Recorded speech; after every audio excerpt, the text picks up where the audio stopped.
युद्ध जीतने के लिए युद्ध लड़ने पड़ते हैं और लड़ाई में कई बार नुकसान भी उठाना पड़ता है। रावण का वध करने के लिए प्रभु राम ने लंका पर चढ़ाई की।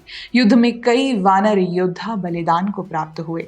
लक्ष्मण के भी शक्ति लगी, लेकिन अंत में जीत राम की हुई।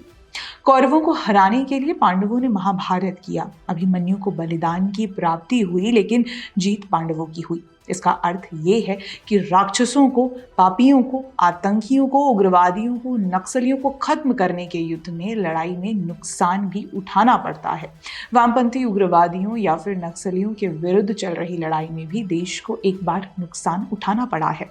छत्तीसगढ़ के बीजापुर में वामपंथी उग्रवादियों के हमले में कम से कम 8 जवान बलिदान को प्राप्त हुए हैं। एक सिविलियन की भी मौत हुई है। हुआ ये कि अबुझमाड़ के दक्षिणी हिस्से में वामपंथी उग्रवादियों से एनकाउंटर के बाद डिस्ट्रिक्ट रिजर्व गार्ड के जवान वापस लौट रहे थे। लौटते समय थके होने के कारण वे एक पिकअप वाहन में सवार हो गए थे। नक्सलियों ने सड़क पर पहले से आईईडी लगा रखा था। जब जवानों का वाहन उस सड़क से गुजरा तभी ब्लास्ट हो गया और कम से कम 8 बहादुर जवान बलिदान को प्राप्त हो गए। गृह मंत्री अमित शाह ने बलिदानी जवानों के प्रति गहरी संवेदना जताने के साथ ही कहा है कि हमारे जवानों का बलिदान व्यर्थ नहीं जाएगा। मार्च 2026 तक भारत भूमि से नक्सलवाद को हम समाप्त करके ही रहेंगे। शायद यही वो संकल्प है, यही वो बात है जिसके कारण वामपंथी उग्रवादी फड़फड़ा रहे हैं, हताश दिखाई दे रहे हैं।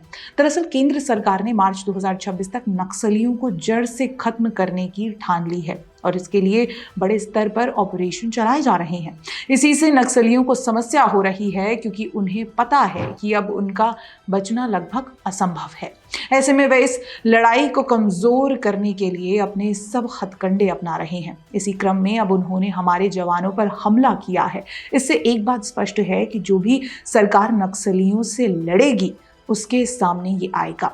और वर्तमान की केंद्र सरकार तो नक्सलियों को पूरी तरह से समाप्त करने के लिए लड़ रही है। ऐसे में इस तरह का कायराना हमला दिखाता है कि नक्सलियों पर चोट गहरी हो रही है।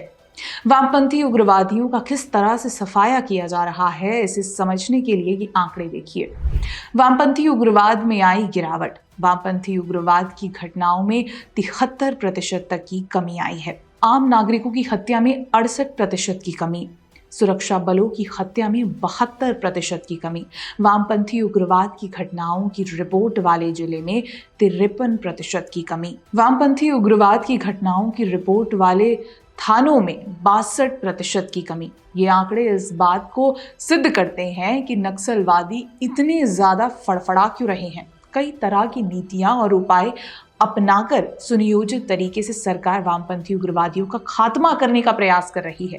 जमीन पर नक्सलियों को खत्म करने के साथ ही सरकार शहरों में बैठे उनके अर्बन नक्सलियों और उनके एनजीओ पर भी कार्रवाई कर रही है। केंद्र की मोदी सरकार ने कई ऐसे कथित एनजीओ के विरुद्ध कार्रवाई की है जो इन वामपंथी उग्रवादियों के विचार और वित्त पोषक थे। ऐसे तमाम व्यक्तियों के विरुद्ध भी कार्रवाई की गई है जो देश के विरुद्ध विष विमन ही नहीं करते थे, बल्कि लाल आतंक के समर्थन में खुलकर खड़े रहते थे। 2014 से पहले ये अर्बन नक्सल वामपंथी उग्रवादियों का खुलकर समर्थन करते दिखाई देते थे। सरकार की निरंतर कार्रवाई और जनता के दबाव के बाद लाल आतंकियों को अर्बन नक्सल से मिलने वाला समर्थन भी कम हुआ है। केंद्र सरकार के इन प्रयासों का ही परिणाम है कि 2013 में 126 जिले लाल आतंक से प्रभावित थे। 2024 में उनकी संख्या घटकर 38 रह गई है। ऐसे में निश्चित तौर पर बलिदान को प्राप्त हुए जवानों को हमें श्रद्धांजलि अर्पित करनी चाहिए, उनके प्रति संवेदना व्यक्त करनी चाहिए। लेकिन इसके साथ ही वामपंथी उग्रवादियों के विरुद्ध चल रही लड़ाई को कमजोर करने वाले षड्यंत्रकारियों के झांसे से भी बचना है।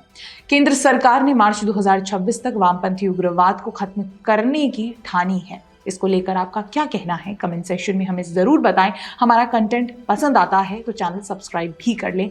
जय हिंद।